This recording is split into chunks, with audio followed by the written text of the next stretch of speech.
So hello everyone, welcome to my channel commerce notes. आज हम इस वीडियो में मार्केटिंग मैनेजमेंट जो आपका बीकॉम फोर्थ सेमेस्टर का सब्जेक्ट है उसके कुछ प्रीवियस क्वेश्चन आंसर्स को करने जा रहे हैं, जो कि आपको 5 और 15 दोनों मार्क्स के लिए इंपॉर्टेंट है और मल्टीपल टाइम पूछे गए हैं, तो आने के चांसेस बहुत ज़्यादा हैं। एंड इस वीडियो में हम कुछ ऐसे ही इंपॉर्टेंट क्वेश्चन आंसर्स देखेंगे। इससे पहले हमने बहुत सारे इस सब्जेक्ट के 15 मार्क्स के अकॉर्डिंग क्वेश्चन आंसर्स किए हैं एंड सबकी अलग अलग वीडियोस हैं इस चैनल पे। तो अगर आपने वो नहीं देखी अभी तक तो इसी वीडियो के डिस्क्रिप्शन बॉक्स में आपको प्लेलिस्ट का लिंक मिल जाएगा, वहाँ से जाके आप उन सारी वीडियोस को देख सकते हो। वो सारी वीडियोस वही हैं जो आपको कभी ना कभी क्वेश्चन आंसर्स आए हैं 15 मार्क्स में रिपीटेड क्वेश्चन। ठीक है, तो यहाँ पे भी हम देखेंगे 5 मार्क्स 15 मार्क्स दोनों टाइप के क्वेश्चन आंसर्स इस वीडियो में रहने वाले हैं। And based on your response part 2 भी आएगा एंड जितने क्वेश्चन आंसर्स हमने किए हैं आपको वो भी देख लेने हैं, वो भी इंपॉर्टेंट है। तो स्टार्ट करते हैं। मार्केटिंग मैनेजमेंट हमारा सब्जेक्ट है बीकॉम फोर्थ सेमेस्टर का एंड इंपॉर्टेंट क्वेश्चन आंसर्स हम यहाँ पे 5 और 15 मार्क्स के अकॉर्डिंग करने जा रहे हैं। ठीक है, तो सबसे पहले है difference between sales and marketing. तो आपको सेल्स एंड मार्केटिंग के बीच में डिफरेंस आता है 5 मार्क्स में और ये बहुत बार आया है, आपने देखा होगा। तो आ जाएगा कैसे करना है, यहाँ सिंपल लैंग्वेज में कंसेप्ट समझेंगे। आप इस चैनल पे नए हो तो चैनल को सब्सक्राइब कर लेना, वीडियोस देखते हो तो लाइक करो, उनको शेयर करो, अपना फीडबैक कमेंट के फॉर्म में दे सकते हो। टेलीग्राम का लिंक डिस्क्रिप्शन बॉक्स में होगा, उसको ज्वाइन कर सकते हो। कोई वीडियो बनती है या कोई अपडेट होता है सबसे पहले उसको वहाँ पर शेयर कर दिया जाता है। तो स्टार्ट करते हैं डिफरेंस सेल्स और मार्केटिंग के बीच में पढ़ना। तो सबसे पहले डिफरेंस का क्वेश्चन आता है ना, तो आपको सबसे पहले क्या करना होता है, जिनके बीच में डिफरेंस पूछा है पहले आपको उनका मीनिंग देना होता है। लाइक सेल्स और मार्केटिंग के बीच का आपको डिफरेंस पूछा है तो सबसे पहले आपको सेल्स को बताना पड़ेगा, फिर मार्केटिंग को बताना पड़ेगा एंड देन उसका क्या है, फिर आप डिफरेंस देते हो और लास्ट में समरी।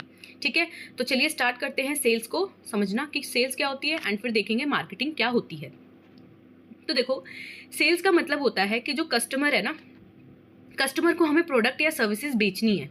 इसका मेन गोल हमारा यही होता है कि हम प्रोडक्ट को सेल कर दें, हमारा जो कंपनी का प्रोडक्ट है वो सेल हो जाए और कंपनी को क्या है, उसका रेवेन्यू उसके बदले मिले। सेल्स का ज़्यादातर जो फोकस होता है वो शॉर्ट टर्म टारगेट पर होता है कि हमें क्या है, अपना प्रोडक्ट बेचना है एंड सेल करनी है और उसके अगेंस्ट क्या है, रेवेन्यू जनरेट करना है। तो sale refers to the process of directly selling a product. Sales का मतलब क्या है, आप प्रोडक्ट को सेल कर रहे हो, अपनी सर्विसेज को सेल कर रहे हो कस्टमर को। मेन गोल सेल का यही है कि आपको जो भी आपके पोटेंशियल कस्टमर्स हैं उनको बायर्स में कन्वर्ट करना है एंड जनरेट करना है अपना रिवेन्यू अपने बिजनेस के लिए। सेल्स का फोकस यही होता है, यूजुअली शॉर्ट टर्म होता है कि भाई ज़्यादा से ज़्यादा आपको अपने टारगेट अचीव करने हैं, सेल्स करो, ठीक है, रिवेन्यू जनरेट करो। बट अगर हम मार्केटिंग की बात करें तो मार्केटिंग एक बड़ा कंसेप्ट है, ब्रॉडर कंसेप्ट है, जिसके अंदर आपको सबसे पहले कस्टमर की नीड को समझना पड़ेगा, फिर उस अकॉर्डिंग प्रोडक्ट या सर्विसेज को क्रिएट करना पड़ेगा सो दैट आप उस नीड को फुलफिल कर सको एंड देन फिर उस प्रोडक्ट को प्रमोट करो एंड उस प्रोडक्ट को क्या है, फिर वो सेल करो अपने प्रोडक्ट को। ठीक है, तो बेसिकली इसमें हम क्या फोकस कर रहे हैं, लॉन्ग टर्म रिलेशनशिप में कस्टमर के साथ आपको लॉन्ग टर्म रिलेशनशिप बनाना है सो दैट वो क्या है, आपके प्रोडक्ट को यूज़ करे, उससे सेटिस्फाई रहे एंड देन फिर वो आप ही के पास उस प्रोडक्ट को लेने आए जब भी उसको उसकी नीड होगी। तो ये लॉन्ग टर्म स्ट्रैटेजी है बेसिकली, जो क्या है आप इस पे फोकस करते हो कि आपको अपने ब्रांड वैल्यू क्या है बढ़ानी है। ठीक है, एंड कस्टमर की लॉयल्टी भी इससे बढ़ती है। ठीक है, अब आ जाते हैं हम डिफरेंस पढ़ना कि इन दोनों के बीच में क्या डिफरेंस है। तो डिफरेंस आपको पेपरों में आया हुआ है, तो चलिए स्टार्ट करते हैं। ऐसे ही आपको देना होता है डिफरेंस, जिन टॉपिक के बेसिस पे डिफरेंशिएट कर रहे वो लिखना होता है एंड देन फिर सेल्स और मार्केटिंग अगर आपका डिफरेंस है तो ये आप समझाओगे। तो सबसे पहले सेल्स में देखें तो इसका मीनिंग है कि प्रोडक्ट या सर्विसेज को कस्टमर को बेचना है आपको बस। पर मार्केटिंग में ना कस्टमर की नीड समझकर प्रोडक्ट बनाना एंड फिर उसको प्रमोट करना। ठीक है, फिर फोकस की बात करें तो देखो, सेल्स का फोकस रहता है सिर्फ बेचने पर, कि आपको शॉर्ट टर्म फोकस है कि अब बेचना है बस आपको प्रोडक्ट, रेवेन्यू जनरेट करना है। मार्केटिंग का फोकस रहता है कि कस्टमर को सेटिस्फाई करना है, आपने अपने ब्रांड को बिल्ड करना है and long term relationship maintain करके रखनी है। गोल की बात करें तो सेल्स का गोल होता है कि कंपनी ने जो प्रोडक्ट बनाया है वो सेल कर दे बस। ठीक है, to sell what the company produce, जो भी बनाया है उसको बेचा जाए। मार्केटिंग का गोल होता है कि कस्टमर के लिए जो भी कस्टमर डिमांड कर रहा है उसके लिए वो प्रोडक्ट बनाया जाए। ठीक है, तो create demand and build a market for the product, की अगर आप क्या डिमांड भी क्रिएट करते हो, इससे आपने प्रोडक्ट बनाया तो आप डिमांड भी क्रिएट कर सकते हो। अप्रोच है इसमें, सेल्स की अप्रोच देखें तो प्रोडक्ट ओरिएंटेड होती है, पुश स्ट्रैटेजी लगती है इसमें, पुश स्ट्रैटेजी आप इसमें लगाते हो। ठीक है, कि आप क्या है बस अपने प्रोडक्ट को एग्रेसिवली प्रमोट करके बेच रहे हो। ठीक है, मार्केटिंग की अप्रोच होती है कि कस्टमर ओरिएंटेड अप्रोच है, पुल स्ट्रैटेजी है, कस्टमर खुद आएगा अगर आपने क्या है बहुत अच्छा प्रोडक्ट बनाया होगा और आपका जो ब्रांड वैल्यू है वो अच्छी खासी है। प्रोसेस स्टार्ट्स विद, तो देखो सेल्स है, अगर इसमें प्रोसेस स्टार्ट विद की बात करें तो प्रोडक्ट जब बनेगा तो तब ये सेल्स स्टार्ट होती है। मार्केटिंग में कस्टमर से शुरू होती है, तो जो सेल्स है उसकी प्रोसेस कब स्टार्ट होती है, प्रोडक्ट से। मार्केटिंग में कस्टमर से स्टार्ट होती है प्रोसेस। आप क्या है देखते हो, आइडेंटिफाई करते हो कि क्या कस्टमर को चाहिए, उस बेसिस पे आप प्रोडक्ट बनाते हो। टाइम फ्रेम की बात करें तो अभी हमने पढ़ा सेल्स शॉर्ट टर्म फोकस्ड होती है, ठीक है, टाइम फ्रेम शॉर्ट होता है इसका सेल्स का। एंड अगर आप मार्केटिंग की बात करें तो लॉन्ग टर्म प्लानिंग होती है इसमें। फिर अगर हम बात करें रिलेशनशिप की तो सेल्स में वन टाइम कस्टमर ट्रांजैक्शन हो सकती है आपकी, ठीक है, और अगर मार्केटिंग में आप long term customer relationship maintain करना चाहते हो। एंड एक्टिविटीज़ इन्वॉल्व की बात करें तो देखो सेल्स में पर्सनल सेलिंग हो सकती है, डायरेक्ट सेल कर सकते हो। बट अगर हम मार्केटिंग की बात करें तो मार्केट रिसर्च करते हो, ये भी एक्टिविटीज़ में इन्वॉल्व होती है। फिर आप एडवर्टाइज करते हो प्रोडक्ट को, ब्रांडिंग करते हो, प्राइसिंग, बहुत सारी एक्टिविटीज़ आती हैं आपकी मार्केटिंग में। फिर आपका नेक्स्ट क्वेश्चन है define the stages of product life cycle. Very very important question for 5 and 15 दोनों मार्क्स के लिए। आपको यहाँ पे प्रोडक्ट लाइफ साइकिल बतानी है, उसके सारे स्टेजेस बताने हैं, डिफाइन करना है, एक्सप्लेन करना है। तो देखो ये हर कोई करके जाता है, बट आपको प्रॉपर तरीके से इसको करना है सो दैट आपके उस अकॉर्डिंगली क्या है मार्क्स भी आ जाए, ठीक है, क्योंकि ये क्वेश्चन या तो 5 मार्क्स में आएगा आपको या तो 15 मार्क्स में आएगा, ठीक है, एंड है भी इंपॉर्टेंट। तो चलिए देखते हैं कि प्रोडक्ट लाइफ साइकिल क्या होती है, मीनिंग देखते हैं एंड देन फिर इसके स्टेजेस देखेंगे। तो उस प्रोडक्ट लाइफ साइकिल का मतलब है कि एक प्रोडक्ट का सफ़र जब से वो मार्केट में लॉन्च होता है एंड तब तक जब तक उसे मार्केट से हटा नहीं दिया जाता, इस पूरे सफ़र को ही हम क्या बोलते हैं, प्रोडक्ट लाइफ साइकिल बोलते हैं। इसमें मेनली 4 स्टेजेस होती हैं और हर स्टेज में अलग अलग चैलेंजेस हमें फेस करने पड़ते हैं और अलग अलग स्ट्रैटेजीज हमें लगानी होती है, ठीक है। तो भाई जब हम प्रोडक्ट लाइफ साइकिल को डिटेल में समझेंगे तभी तो हमको पता लगेगा कि हमें कौन कौन सी स्ट्रैटेजीज किस किस स्टेज पे लगानी है या कौन कौन से चैलेंजेस हमको फेस करने पड़ सकते हैं। तो जैसे जैसे चैलेंजेस होंगे वैसे ही हम स्ट्रैटेजी लगाएंगे। बट इससे पहले हमें क्या है प्रॉपर पता होना चाहिए प्रोडक्ट लाइफ साइकिल कि एक प्रोडक्ट किस किस साइकिल से होके गुजरता है और क्या कैसे कैसे क्या है, हम वहाँ पे कौन कौन सी एक्टिविटीज़ वहाँ पे फिर इन्वॉल्व होती हैं। तो वही लिखा हुआ है द प्रोडक्ट लाइफ साइकिल, जिसे PLC भी बोलते हैं। इसका मतलब जर्नी क्या है प्रोडक्ट की, ठीक है, तब से जब से वो इंट्रोड्यूस हुआ है मार्केट में और तब तक जब तक वो रिमूव या फिर डिसकंटिन्यू ना हो जाए मार्केट में। इसकी मेनली 4 स्टेजेस होती हैं। हर एक स्टेज के खुद के फीचर्स हैं, खुद के चैलेंजेस हैं और खुद की स्ट्रैटेजीज लगाई जाती हैं। तो वही हमने डिस्कस करनी है। तो चलिए स्टार्ट करते हैं stages of product life cycle, जिसमें सबसे पहला है इंट्रोडक्शन स्टेज। अब इसमें क्या हो रहा है ना, सबसे पहले प्रोडक्ट का क्या इंट्रोडक्शन हो रहा है मार्केट में। तो इंट्रोडक्शन स्टेज है ये, शुरुआती स्टेज है ये उसकी। इसमें क्या होता है, प्रोडक्ट को पहली बार मार्केट में लॉन्च किया जाता है। अब इस टाइम देखो सेल्स काफ़ी लो होंगी क्योंकि लोगों को पता ही नहीं है प्रोडक्ट के बारे में, अवेयर ही नहीं है वो, तो सेल्स क्या होने वाली है, कम। फिर यहाँ पे क्या है, कंपनी को बहुत ज़्यादा प्रमोशन करनी पड़ती है, बहुत ज़्यादा एडवर्टाइजिंग करनी पड़ती है, तो अच्छा खासा यहाँ पे पैसा आपका लगता है। फिर डेफिनेटली कॉस्ट भी ज़्यादा होगी और प्रॉफिट इस टाइम पे आपको कम मिलेंगे या फिर नेगेटिव भी हो सकते हैं, कॉस्ट ही कॉस्ट लग रही है स्टार्टिंग में, ठीक है। एग्जाम्पल देखो, मान लो एक नया स्मार्टफोन मॉडल है, स्मार्टफोन मॉडल लॉन्च हुआ है, तो कंपनी का फोकस क्या रहता है कि आपको ज़्यादा से ज़्यादा यहाँ पे क्या है अवेयरनेस क्रिएट करवानी है, प्रमोशनल स्ट्रैटेजीज लगानी पड़ेगी सो दैट आपके इनिशियल कस्टमर क्या है बन सकें, ठीक है। फिर आती है उस प्रोडक्ट की ग्रोथ स्टेज। अब इसमें क्या होता है, अब वो क्या है ग्रो कर रहा है प्रोडक्ट, कस्टमर है जो वो प्रोडक्ट को पसंद करने लगता है, सेल्स आपकी फास्ट हो जाती हैं, बढ़ती हैं, ठीक है, एंड प्रॉफिट भी इंक्रीज होते हैं आपके। ऑब्वियसली बात है, सेल बढ़ रही है, लोगों को पता लग रहा है, लोग खरीद रहे हैं, तो प्रॉफिट आपका क्या है बढ़ेगा। कॉम्पिटिटर्स मार्केट में आने लगते हैं एंड प्रोडक्ट में नए फीचर्स या इंप्रूवमेंट आप क्या है कर सकते हो। कंपनी का फोकस क्या रहता है कि मार्केट शेयर आपको बढ़ाना है, प्रोडक्ट को और अच्छा बनाओ सो दैट आप कॉम्पिटिटर्स को बीट कर सको, ठीक है। फिर आता है मैच्योरिटी स्टेज। अब मैच्योरिटी स्टेज क्या होती है ना कि सेल्स टॉप लेवल पर आपकी पहुंच जाती है, लेकिन अब ग्रोथ स्लो हो रही है, ठीक है। पहले तो ग्रोथ हो रही थी, बढ़ रही थी, ठीक है, बट यहाँ पे क्या है, सेल तो टॉप लेवल पे हो रही है बट ग्रो नहीं हो रही है, वो उस रेट से बढ़ नहीं रही है।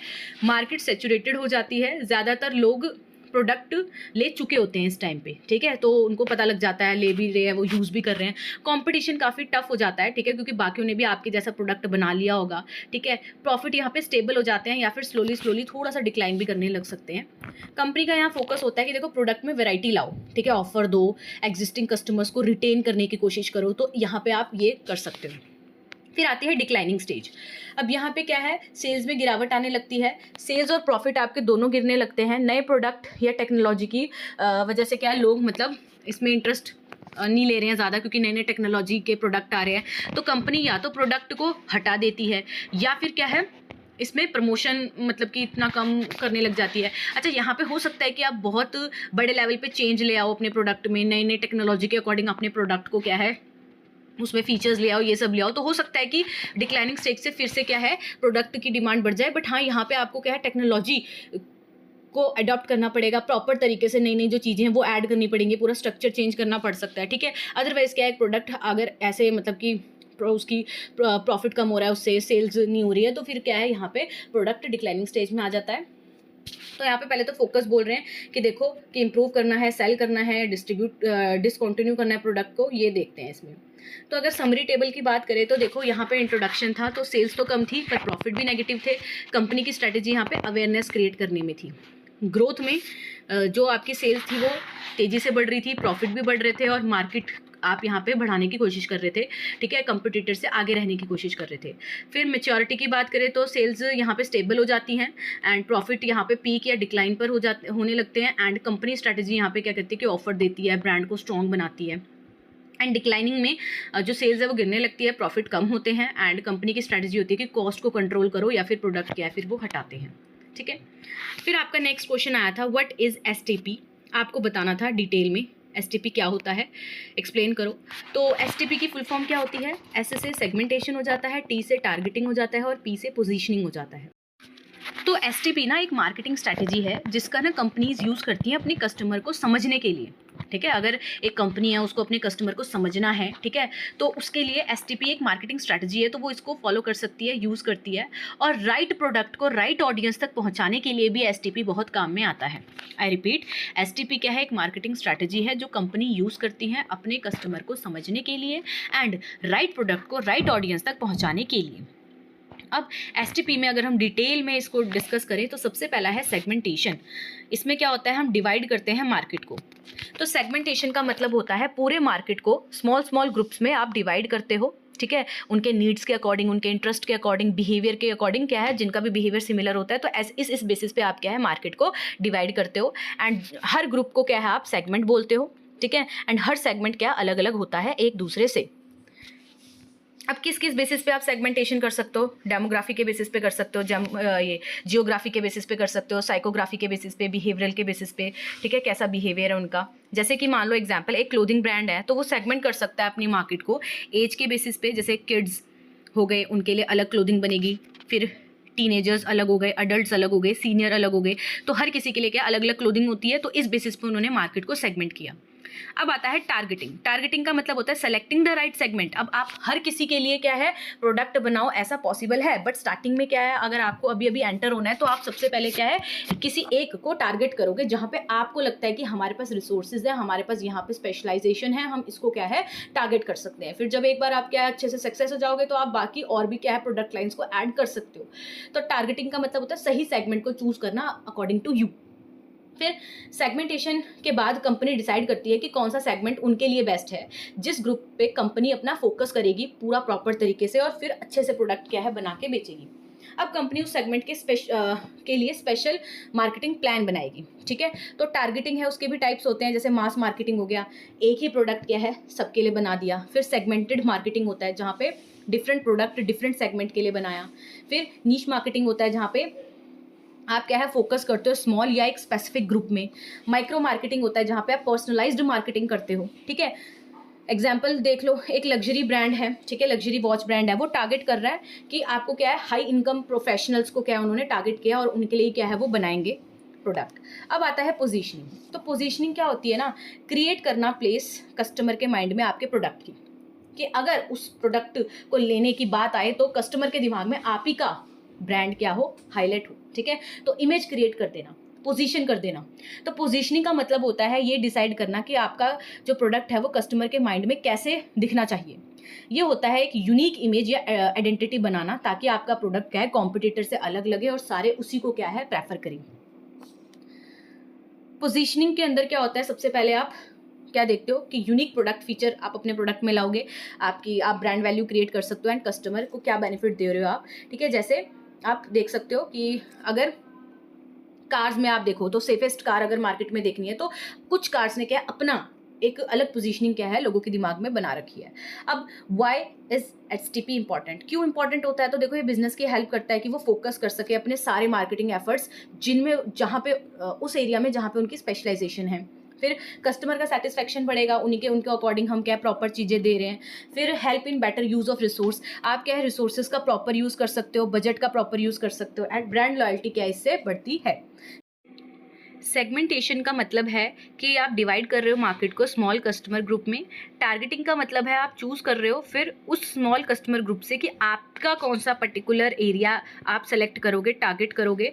एंड पोजीशनिंग में आप क्रिएट करते हो टारगेटेड मार्केट में कि उनको अगर कोई प्रोडक्ट की नीड हो और आप उसमें अगर डील कर रहे हो तो भाई वो प्रोडक्ट, आपका प्रोडक्ट ही क्या है उनके दिमाग में आए। ठीक है, फिर आपका नेक्स्ट क्वेश्चन है what are the factors which influence pricing strategy of a company. तो ऐसे कौन कौन से फैक्टर्स है जो कि इन्फ्लुएंस करते हैं प्राइसिंग स्ट्रेटजी एक कंपनी की। तो ये भी क्वेश्चन इंपॉर्टेंट है, ये भी हमने 15 मार्क्स में किया हुआ है, तो आप देख सकते हो उसको। यहाँ पे हम देखते हैं 5 मार्क्स में आपको आया हुआ है 2024 में। तो चलिए स्टार्ट करते हैं कि कौन कौन से फैक्टर्स हैं जो कि इन्फ्लुएंस कर सकते हैं आपकी प्राइसिंग स्ट्रेटजी को एक कंपनी की। तो सबसे पहले प्राइसिंग स्ट्रेटजी क्या होती है? प्राइसिंग स्ट्रेटजी का मतलब है कि एक कंपनी कैसे डिसाइड करती है कि वो अपने प्रोडक्ट या सर्विस का प्राइस क्या रखे, क्या प्रोडक्ट का उसका प्राइस होना चाहिए। तो ये डिसीजन लेती होगी वो। तो ये डिसीजन बहुत इंपॉर्टेंट भी होता है क्योंकि प्राइस क्या है डायरेक्टली इफेक्ट करता है किसको?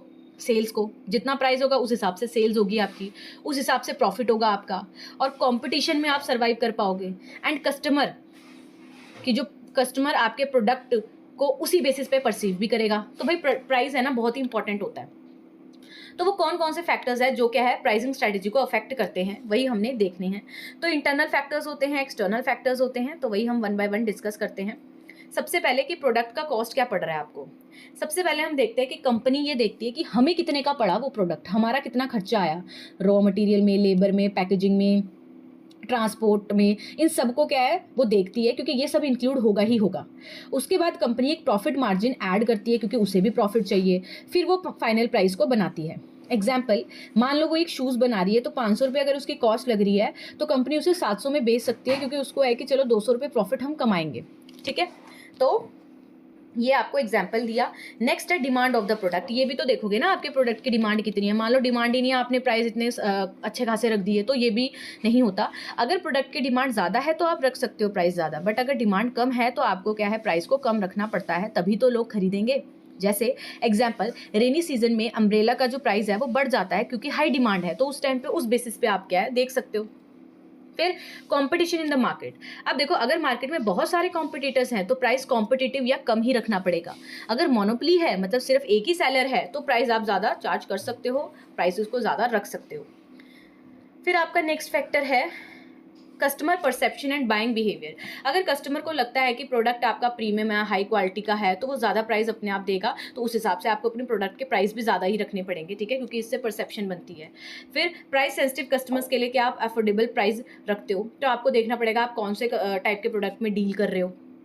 फिर आता है मार्केटिंग एंड एडवर्टाइजिंग कॉस्ट। तो देखो अगर कंपनी ने ज़्यादा ऐड और प्रमोशन में पैसा लगाया हुआ है तो वो उस कॉस्ट को भी क्या है रिकवर करने के लिए प्राइस में ऐड करती है, तो डेफिनेटली प्राइस क्या होने वाला है ज़्यादा बढ़ने वाला है। ठीक है, नया प्रोडक्ट है वो लॉन्च हुआ है तो बड़ा कैंपेन किया आपने, प्रमोशनल एफर्ट्स डाले बहुत सारे, तो प्राइस उस टाइम थोड़ा ज़्यादा हो सकता है। नेक्स्ट है government rules and taxes. Government के रूल्स जैसे जीएसटी हो गया, इंपोर्ट ड्यूटी हो गया, या ठीक है, तो ये भी क्या है आप देखते हो और इनको ध्यान में रखते हुए क्या है आप बनाते हो चीज़ें।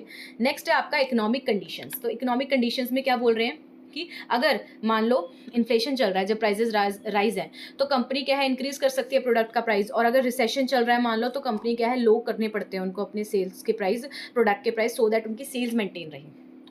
फिर है प्रोडक्ट लाइफ साइकिल स्टेज। वो प्रोडक्ट किस लाइफ साइकिल स्टेज में है ये भी डिपेंड करता है। अभी हमने क्वेश्चन देखा कि जैसे मान लो प्रोडक्ट किस स्टेज पे है, जैसे इंट्रोडक्शन में है, ग्रोथ में है, मैच्योरिटी में है, डिक्लाइन में है, वो भी डिसाइड करते हैं कि इस बेसिस पे हम प्राइस को डिसाइड करेंगे। लाइक नया प्रोडक्ट है तो आपको यार प्राइस लो रखना पड़ेगा, हाई भी रख सकते हो, है ना, डिपेंड करता है कौन सी स्ट्रेटजी आप लगा रहे हो, बट अगर ओल्ड प्रोडक्ट है तो वहाँ तो डिस्काउंट आपको देना पड़ता है। फिर है टारगेट मार्केट। आप ये भी देखते हो कंपनी किस टाइप के कस्टमर्स को टारगेट कर रही है। ठीक है, ये भी देखना पड़ता है। फिर यहाँ पे अगर आप देखो तो ये समरी टेबल आपको दे रखा है तो आप यहाँ से इसको एक बार पढ़ सकते हो। ठीक है, अब आपका नेक्स्ट है what is the channel conflict. Channel conflict क्या होता है, ठीक है, एंड क्या ये बेनिफिशियल होता है। तो आपसे ये पूछा है कि चैनल कॉन्फ्लिक्ट बताओ और ये बेनिफिशियल है या नहीं है, आपको ये बताना है। तो स्टार्ट करते हैं चैनल कॉन्फ्लिक्ट को समझना, एंड फिर ये बेनिफिशियल है या नहीं है वो भी देखेंगे। तो देखो, चैनल कॉन्फ्लिक्ट होता क्या है, ये कब होता है। चैनल कॉन्फ्लिक्ट तब होता है जब दो या दो से ज़्यादा मार्केटिंग या डिस्ट्रीब्यूशन चैनल एक दूसरे से compete करते हैं और बिजनेस को नुकसान पहुंचता है। ठीक है, आई रिपीट, जब एक ही प्रोडक्ट बेचने वाले लोग या कंपनी एक दूसरे से डिसएग्री करने लग जाएं, ठीक है, या उनके बीच में क्लैशेस हो जाएं, तो उस सिचुएशन को हम चैनल कॉन्फ्लिक्ट बोलते हैं। एग्जाम्पल मान लो, एक कंपनी अपने प्रोडक्ट को बेच रही है रिटेल स्टोर के थ्रू भी और अपनी वेबसाइट पर भी। अगर कंपनी सिर्फ ऑनलाइन बहुत बड़े डिस्काउंट देना शुरू कर देती है तो रिटेल स्टोर गुस्सा हो सकता है, ठीक है, उन्हें कस्टमर मिलना बंद हो जाएंगे, ठीक है, वो ऑनलाइन प्राइस को मैच नहीं कर पा रहे हैं, तो इससे क्या ऑनलाइन और ऑफलाइन सेलर्स के बीच में क्या होने वाला है, चैनल कॉन्फ्लिक्ट हो जाएगा। ठीक है, तो ये चीज़ क्या है बोली जाती है। अब हम देखते हैं टाइप्स।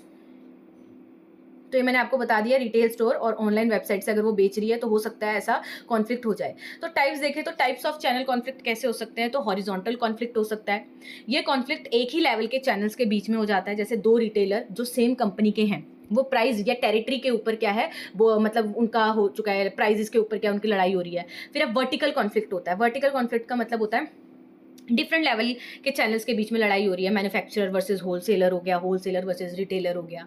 फिर आता है आपका नेक्स्ट मल्टी चैनल कॉन्फ्लिक्ट, जब एक कंपनी कई चैनल्स का यूज़ करती है, जैसे ऑनलाइन ऑफलाइन दोनों, ठीक है, वही एक दूसरे से लड़ने लग गए। ठीक है, तो कारण क्या होते हैं इसके, कॉजेज क्या हो सकते हैं। देखो, प्राइस में डिफरेंस आ सकता है, एक चैनल को दूसरे चैनल से ज़्यादा इंपॉर्टेंस दी जा रही है मान लो, या चैनल मेंबर के बीच में कम्युनिकेशन है जो उसकी कमी है, नए चैनल का इंट्रोडक्शन कर लिया तो पुराने वालों को नहीं अच्छा लग रहा। ठीक है, या फिर जब दो सेलर सेम एरिया में बोल रहे कि मैं बेचूंगा, वो कह रहा है नहीं नहीं इस एरिया में मैं बेचूंगा, तो क्या ये बेनिफिशियल होता है। तो यस, समटाइम्स क्या है, ये चैनल कॉन्फ्लिक्ट बेनिफिशियल हो सकता है कंपनी के लिए। कैसे, वो देखते हैं। देखो, पॉजिटिव साइड देखें अगर चैनल कॉन्फ्लिक्ट की, तो हेल्दी कंपटीशन होता है। इससे अलग अलग सेलर्स अपनी सर्विसेज या प्राइस को इंप्रूव करने की कोशिश करते हैं, इससे ओवरऑल सेल्स और कस्टमर सेटिस्फैक्शन बढ़ती है। नेक्स्ट है मोर इनोवेशन।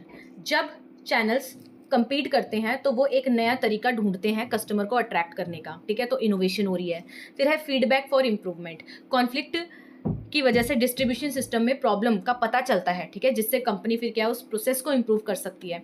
नेक्स्ट है आपका बेटर कंट्रोल। ये कंपनी को अपने प्राइसिंग और चैनल पॉलिसीज को रिव्यू करने का भी क्या है मौका देता है, लेकिन ये तभी काम करता है जब कॉन्फ्लिक्ट को अच्छे से मैनेज किया जाए, टाइमली मैनेज कर दिया जाए। ठीक है, ऐसा नहीं है कि पता लगे कि वो इस एक लेवल से बियॉन्ड चले गया, नहीं, तब क्या हार्मफुल भी हो सकता है। तो कब कब हार्मफुल हो सकता है ये भी देख लो। जब ट्रस्ट लूज हो जाए पार्टीज के बीच में, पार्टनर्स के बीच में, जब किसी चैनल के जो सेल्स डिक्रीज होने लग जाए, या कस्टमर को कन्फ्यूजन होने लग जाए, या जब ब्रांड रेपुटेशन को नुकसान पहुंचता है, तो इन सब केसेस में हम बोलते हैं कि भाई कॉन्फ्लिक्ट क्या है, ये जो चैनल का कॉन्फ्लिक्ट क्या होने लग गया है, नुकसान पहुंचाने लग गया कंपनी को। तो समरी में ये देख लो, चैनल कॉन्फ्लिक्ट का यही मतलब होता है कि एक ही प्रोडक्ट बेचने वाले लोग या कंपनी के बीच में डिसएग्रीमेंट हो रहा है, ठीक है, या कंपटीशन हो रहा है। अगर ये अच्छे से हैंडल किया जा रहा है, ठीक है, तो ठीक है, वरना ये बहुत बड़ी प्रॉब्लम बन सकती है। तो इसको टाइमली मैनर में क्या करना चाहिए, हमें सॉल्व करना चाहिए। ठीक है, तो अब देखते हैं हम नेक्स्ट क्वेश्चन। होप आपको समझ आ रहा होगा, समझ आ रहा है तो लाइक कर देना। नेक्स्ट क्वेश्चन है आपका outline opportunities and threats posed by mobile marketing. तो देखते हैं कि ऐसे कौन कौन से अपॉर्चुनिटीज़ हैं और थ्रेट्स हैं मोबाइल मार्केटिंग के। तो सबसे पहले हम देखते हैं अपॉर्चुनिटी क्या है। देखो, अगर आप मार्केटिंग कर रहे हो, मोबाइल मार्केटिंग कर रहे हो, तो वाइडर रीच मिलती है आपको, ये फ़ायदा है आपका कंपनी का। मोबाइल मार्केटिंग से बिजनेस को ग्लोबल ऑडियंस तक पहुंचने का मौका मिलता है। मोबाइल यूजर्स हैं, ठीक है, वो क्या है आपके प्रोडक्ट को खरीदते हैं, ठीक है, कस्टमर आपसे कनेक्ट हो सकते हैं। नेक्स्ट है पर्सनलाइज्ड मार्केटिंग। कह रहे हैं मोबाइल डिवाइसेस यूज़र के बिहेवियर, प्रेफरेंसेस और लोकेशन के बारे में ना आपको डाटा देते हैं, आप डाटा कलेक्ट कर सकते हो।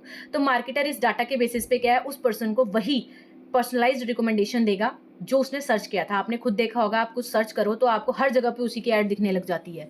तो ये क्या, उनके पास डाटा गया और उन्होंने उस बेसिस पे फिर आपको पर्सनलाइज्ड रिकमेंडेशन देनी स्टार्ट कर दी कि अगर एक बार को नहीं भी मन है आपका तो हर जगह वही दिख रहा है। तो अब आप क्या है, हो सकता है एक पॉइंट ऐसा है जहाँ पे आप बोलो चलो यार ले ही लेते हैं, यहाँ पे ये बेस्ट मिल रहा है। ठीक है, फिर थर्ड है location based marketing. Mobile devices GPS data का यूज़ अगर कर रहे हैं तो जैसे बिजनेस को क्या है, यूज़र का लोकेशन के बेसिस पे रेलेवेंट ऑफर्स या एड्स भेज सकते हैं। जैसे फॉर एग्जांपल आपने देखा होगा, अगर आप मान लो एक जगह पे रह रहे हो, लाइक एक पर्टिकुलर एरिया में रह रहे हो, तो आपको ना उसके आसपास के एड्स बहुत आने लग जाएंगे कि यहाँ पे आपको ये वाला होटल मिल जाएगा, ये रेस्टोरेंट मिल जाएगा, ये वाले शॉप मिल जाएगी, ये मोबाइल की शॉप्स हैं। तो उसके आसपास की ही आपको क्यों ज़्यादातर वो दिख रही हैं एड्स, बिकॉज वो आपका कहीं ना कहीं लोकेशन भी पता है।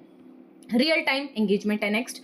मोबाइल मार्केटिंग के थ्रू क्या है, बिजनेस रियल टाइम में कस्टमर के साथ क्या कम्युनिकेट कर सकता है, ठीक है। चाहे वो पुश नोटिफिकेशन हो, नोटिफिकेशन बताता हो आपको बार बार कि भाई सेल्स आ गई, ओनली 2 days लेफ्ट, इस डिस्काउंट, ये डिस्काउंट चल रहा है। एसएमएस भेज सकता है आपको, सोशल मीडिया के थ्रू आपके कमेंट्स का रिप्लाई कर सकता है। तो क्या है, वो इन्वॉल्व रहता है आपके साथ, आपका भी फीडबैक लेता है। नेक्स्ट है इंक्रीज्ड एक्सेसिबिलिटी। मोबाइल डिवाइसेस हमेशा यूजर के साथ रहते हैं, इसका मतलब है बिजनेस के पास हर वक्त और हर जगह कस्टमर से एंगेज करने का क्या है, मौका होता है। तो एक्सेसिबिलिटी क्या है, बढ़ती है। फिर आता है cost effective advertising. Traditional advertising जैसे चैनल्स के थ्रू करवा रहे हो, टीवी के थ्रू, तो ये क्या है ज़्यादा कॉस्टली होती थी। पर अगर मोबाइल मार्केटिंग के थ्रू क्या है, आप काफ़ी कॉस्ट इफेक्टिव तरीके से अपने प्रोडक्ट की क्या है मार्केटिंग कर सकते हो। तो कॉस्ट इफेक्टिव भी है ये। नेक्स्ट है integration with social media. Mobile user काफ़ी टाइम सोशल मीडिया प्लेटफॉर्म्स पर स्पेंड करते हैं, तो आप वहाँ पे क्या है अपना पेजेस बना सकते हो। लाइक इंस्टाग्राम में आपने पेज बना लिया और वहाँ पे अपने प्रोडक्ट की क्या है प्रमोशन कर सकते हो, ठीक है। फिर आता है next mobile commerce, M commerce. Mobile devices के थ्रू यूज़र डायरेक्टली शॉपिंग कर सकते हैं, जो क्या है कन्वर्जन रेट को बढ़ाता है। बिजनेस मोबाइल शॉपिंग एक्सपीरियंस को, बिजनेस क्या है मोबाइल शॉपिंग एक्सपीरियंस को और ऑप्टिमाइज करके अच्छे से ट्रांजैक्शन प्रोवाइड कर सकते हैं, अच्छे से अपने प्रोडक्ट को क्या है दे सकते हैं, ठीक है। तो मोबाइल कॉमर्स के थ्रू भी क्या है उनकी सेल्स बढ़ती है। तो ये थे हमारे फ़ायदे क्या हैं मोबाइल कॉमर्स के। अब हम देखते हैं थ्रेट्स क्या हैं। Privacy concern. मोबाइल मार्केटिंग में यूज़र के बिहेवियर और प्रेफरेंस का डाटा कलेक्ट होता है, जो प्राइवेसी इश्यूज भी हो सकता है इससे रिलेटेड हो जाए, स्पेशली डाटा प्रोटेक्शन, ठीक है। डाटा का प्रोटेक्शन करना, ये मेक श्योर करना आपको इम्पॉर्टेंट है। फिर आता है ओवर सैचुरेशन। जैसे जैसे मोबाइल मार्केटिंग पॉपुलर होता जा रहा है, यूज़र को बहुत सारे एड्स देखने को मिलते हैं, जिससे क्या है एक फटीग, मतलब एड फटीग भी हो सकता है कि बार बार आ रहे हैं, तो इग्नोर भी किया जा सकता है, ठीक है। अगर मार्केटिंग मैसेज बहुत ही वो है, आई कैचिंग है, तो ठीक है वो देखेंगे, अदरवाइज क्या स्किप कर दिया जाता है, ठीक है। नेक्स्ट है एड ब्लॉकिंग। मोबाइल डिवाइसेस पर एड ब्लॉकिंग एप्स का यूज़ बढ़ रहा है, ठीक है। ये मोबाइल मार्केटिंग स्ट्रेटेजी की रीच को क्या कम कर रहा है। जैसे नहीं होता है कि विदाउट एड आप ये चीज़ देख सकते हो, तो ये चीज़ फिर आप कैसे एडवर्टाइजिंग करोगे, लोगों तक कैसे एक्सेसिबिलिटी ये बढ़ेगी। फिर है compatibility issues. Different mobile devices और ऑपरेटिंग सिस्टम, ठीक है, के बीच में कंपैटिबिलिटी इश्यूज़ है, ठीक है। हो सकता है जैसे मार्केटिंग कंटेंट को हर डिवाइस पे ऑप्टिमाइज करने में क्या है मुश्किल हो सकती है, तो इससे क्या यूज़र का एक्सपीरियंस अफेक्ट हो सकता है। फिर है short attention span. Mobile user का अटेंशन स्पैन काफ़ी शॉर्ट होता है, क्योंकि इन्फॉर्मेशन क्या है कांस्टेंट फ्लो रहता है। तो अगर मार्केटिंग मैसेज क्विकली नहीं है, अब बाद में जाके आपका मेन कंटेंट है उस ऐड का, तो हम तो स्टार्टिंग में ही अगर स्किप कर रहे हैं तो फिर वो मैसेज ही नहीं पहुंचा। Dependence on internet connectivity. भाई मोबाइल मार्केटिंग तभी पॉसिबल है जब क्या है यूज़र के जो मोबाइल है उसके अंदर या इंटरनेट हो, ठीक है। तो पुअर नेटवर्क कवरेज है या लो डाटा स्पीड वाले एरियाज़ में क्या है मोबाइल मार्केटिंग आप कैसे अच्छे करोगे। तो कंक्लूजन में देखें, मोबाइल मार्केटिंग ऑफर करता है बहुत ही ज़्यादा अपॉर्चुनिटी बिजनेस के लिए, कि वो अपने कस्टमर के साथ एंगेज रहे, क्रिएट कर सके पर्सनलाइज्ड एक्सपीरियंस उनके लिए, रियल टाइम कन्वर्सेशन कर सके। हाउएवर मार्केटर को ये भी देखना है कि पोटेंशियल थ्रेट्स भी है, जैसे कि प्राइवेसी कंसर्न हो गया, एड ब्लॉकिंग हो गया, या जो चैलेंजेस आते हैं कि अपडेट रहो जो भी रेगुलेशंस वगैरह हैं, ठीक है, एंड टारगेट ऑडियंस तक पहुंचना। तो इन सब चीज़ों को भी क्या है ध्यान में रखना होता है। तो ये थे हमारे कुछ क्वेश्चंस जो कि हमने इस वीडियो में किए। होप आपको समझ आए होंगे। अगर समझ आए होंगे तो लाइक करो, शेयर करो इसको, सो दैट इस सब्जेक्ट पे और भी क्वेश्चन आंसर्स आएँ। एंड सब्सक्राइब नहीं किया तो वो भी कर लेना। टेलीग्राम से आप जुड़ सकते हो एंड प्लेलिस्ट आपको देख लेनी है जिसमें और भी क्वेश्चन आंसर्स हैं। तो मिलते हैं नेक्स्ट वीडियो में कुछ और इंपॉर्टेंट क्वेश्चन आंसर्स के साथ। तब तक के लिए thank you for watching this video.